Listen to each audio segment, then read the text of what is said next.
Hi friends, welcome back to my channel. Natural ಆಗಿರುವ ತೆಂಗಿನಕಾಯಿ ಹಾಲಿಂದ ಇವತ್ತು ಚಿಕನ್ ಸಾರು ಮಾಡ್ತಾ ಇದ್ದೀನಿ. ತುಂಬಾ ಚೆನ್ನಾಗಾಗುತ್ತೆ. ಹೇಗೆ ಮಾಡೋದಂತ ನೋಡುವ. ಇಲ್ಲಿ 1 kg ಆಗೋಷ್ಟು ಚಿಕನ್ ತೊಗೊಂಡಿದ್ದೀನಿ, ತೊಳೆದಿಟ್ಕೊಂಡಿದ್ದೀನಿ. ರುಚಿಗೆ ತಕ್ಕಷ್ಟು ಉಪ್ಪು, ಅರ್ಧ ಸ್ಪೂನ್ ಆಗೋಷ್ಟು ಚಿಲ್ಲಿ ಪೌಡರ್, ಅರ್ಧ ಸ್ಪೂನ್ ಆಗುವಷ್ಟು ಅರಶಿನ, 1 ಸ್ಪೂನ್ ಆಗುವಷ್ಟು ಶುಂಠಿ ಬೆಳ್ಳುಳ್ಳಿ ಪೇಸ್ಟ್, ಒಂದು ಈರುಳ್ಳಿ ಫ್ರೈ ಮಾಡಿ ಈ ಥರ ಪೇಸ್ಟ್ ಮಾಡಿ ಹಾಕ್ತಾಯಿದ್ದೀನಿ. 1 ಬೌಲ್ ಆಗುವಷ್ಟು ಮೊಸರು ಹಾಕ್ತಾಯಿದ್ದೀನಿ, ಒಂದು 3 ಹಸಿಮೆಣಸಿನ್ಕಾಯಿ, ಸ್ವಲ್ಪ ಕೊತ್ತಂಬರಿ ಸೊಪ್ಪು, ಒಂದು ಅರ್ಧ ನಿಂಬೆಹಣ್ಣಿನ ರಸ ಹಾಕ್ತಾಯಿದ್ದೀನಿ. ಚೆನ್ನಾಗಿ ಕಲಿಸ್ಕೋಬೇಕಿದು.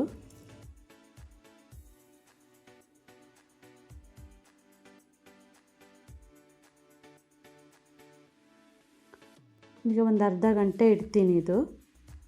ಈಗ ಒಂದು ಕಡಾಯಿ ತಗೊಂಡಿದ್ದೀನಿ. ಒಂದು 8-9 ಬ್ಯಾಡಗಿ ಮೆಣಸಿನ್ಕಾಯಿ ಡ್ರೈ ಆಗಿ ರೋಸ್ಟ್ ಮಾಡ್ತೀನಿ ಇದು.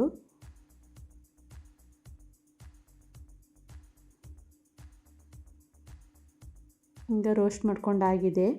ಒಂದು 3 ಸ್ಪೂನ್ ಆಗುವಷ್ಟು ಧನಿಯಾ, 1 ಸ್ಪೂನ್ ಆಗುವಷ್ಟು ಜೀರಿಗೆ, ಒಂದು 5 ಗೋಡಂಬಿ, ಚಕ್ಕೆ, ಒಂದು ಅರ್ಧ ಜಾಯಿಕಾಯಿ ತಗೊಂಡಿದ್ದೀನಿ. ಇದನ್ನು ಡ್ರೈ ಆಗಿ ರೋಸ್ಟ್ ಮಾಡ್ಕೋಬೇಕು.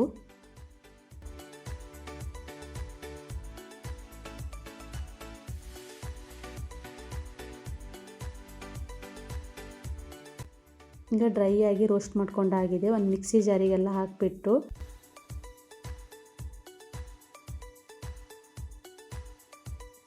ಒಂದು ಅರ್ಧ ಈರುಳ್ಳಿ ಹಾಕ್ತಾಯಿದ್ದೀನಿ. ಈಗ ನೈಸಾಗಿ ಪೇಸ್ಟ್ ಮಾಡ್ಕೋಬೇಕಿದು, ಸ್ವಲ್ಪ ನೀರು ಹಾಕ್ಬಿಟ್ಟು.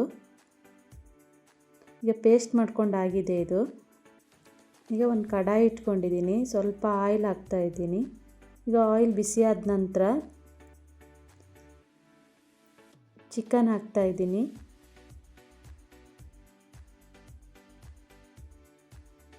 ಈಗ ತೆಂಗಿನಕಾಯಿ ಹಾಲು, ಒಂದು ಅರ್ಧ ತೆಂಗಿನಕಾಯಲ್ಲಿ ಈ ಥರ ಹಾಲು ಮಾಡಿ ಇಟ್ಕೊಂಡಿದ್ದೀನಿ. ಈಗ ಬೇಯುವಾಗ ಚಿಕನ್ ಈ ಥರ ಹಾಕೋಬೇಕು. ಟೇಸ್ಟು ತುಂಬ ಚೆನ್ನಾಗಾಗುತ್ತೆ ಈ ಥರ ಹಾಕಿದರೆ. ಒಂದು 2-3 ನಿಮಿಷ ಚೆನ್ನಾಗಿ ಬೇಯಲಿಕ್ಕೆ ಇಡಬೇಕಿದು.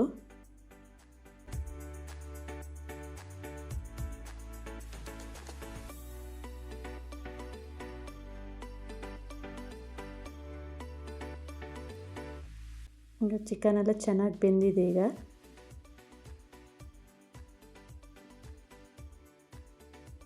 ಇದಕ್ಕೆ ಮಾಡ್ಕೊಂಡಿರುವಂಥ ಮಸಾಲೆ ಈಗ ಇದಕ್ಕೆ ಸೇರಿಸ್ತಾ ಇದ್ದೀನಿ.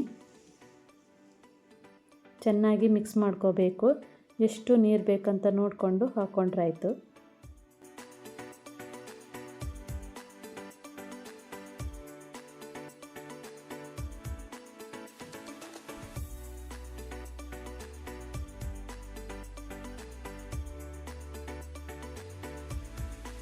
ಒಂದು ಅರ್ಧ ಸ್ಪೂನ್ ಆಗುವಷ್ಟು ಗರಂ ಮಸಾಲ ಹಾಕ್ತಾಯಿದ್ದೀನಿ, ಸ್ವಲ್ಪ ಕೊತ್ತಂಬರಿ ಸೊಪ್ಪು ಹಾಕ್ತಾಯಿದ್ದೀನಿ.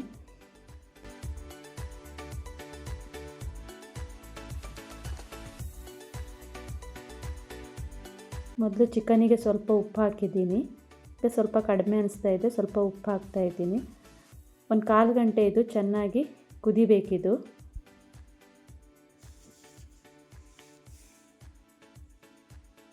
ಈಗ ಚಿಕನ್ ಸಾರು ರೆಡಿಯಾಗಿದೆ ನೋಡಿ. ಇಷ್ಟು ಸೂಪರಾಗಿರುತ್ತೆ. ಟೇಸ್ಟ್ ಅಂತೂ ತುಂಬ ಚೆನ್ನಾಗಿರುತ್ತೆ. ತೆಂಗಿನಕಾಯಿ ಹಾಲಕ್ಕಿ ಮಾಡೋದ್ರಿಂದ ಇದು ಇಡ್ಲಿಗೆ, ರೈಸಿಗೆ ಎಲ್ಲ ತುಂಬ ಚೆನ್ನಾಗಾಗುತ್ತೆ. ಇವತ್ತಿನ ಚಿಕನ್ ಸಾರು ರೆಸಿಪಿ ಇಷ್ಟವಾದರೆ ಲೈಕ್ ಮಾಡಿ, ಸಬ್ಸ್ಕ್ರೈಬ್ ಮಾಡಿ, ಫ್ಯಾಮಿಲಿ ಫ್ರೆಂಡ್ ಜೊತೆ ಶೇರ್ ಮಾಡಿ. Thank you for watching.